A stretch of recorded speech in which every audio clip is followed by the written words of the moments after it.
Selamat pagi Indonesia. Anda menyaksikan seputar Bali terkini pukul 10 WITA bersama saya Agus Jagatraya. Tahun ini PD Pasar Kabupaten Badung akan merevitalisasi 3 pasar, yakni Pasar Petang, Kapal, dan Pasar Nusa Dua. Revitalisasi ketiga pasar yang dianggarkan sebesar 4,8 miliar tersebut tidak akan menghilangkan ciri khas pasar tradisional. Pasar Kabupaten Badung Made Sutarmo menjelaskan, konsep revitalisasi pasar mengacu pada Permenkes dan Permendak, di mana pasar tradisional itu harus bersih, sehat, dan higienis.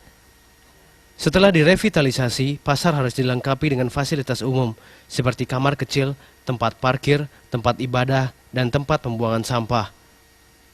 Dengan demikian, cerminan pasar tradisional yang jorok, kumuh, dan becek tidak ada lagi, sehingga pasar tradisional mampu bersaing dengan pasar modern.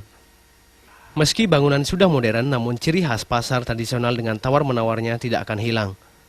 Pedagangnya masih tradisional, tetapi konsep bangunannya dia sudah modern, bagian modern gitu. Artinya tradisional kan masih adanya proses transaksi tawar-menawar di pasar tradisional. Kan itu modern, tradisionalnya. Tapi modernnya, konsepnya lantainya sudah keramik yang tidak licin, kemudian mejanya sudah porselin gitu, artinya tempat berjualnya itu lampunya terang, teduh, tidak hujan. Nah, itu konsepnya. Dirut PD Pasar Kabupaten Badung Made Sutarmo menambahkan, setelah bangunan pasar direvitalisasi, tampilan dan juga mental pedagang tidak akan dilewatkan. Mereka akan mendapat pembinaan untuk bisa tampil baik, sopan, dan bersih. Jenny dan Sufi, Bali TV.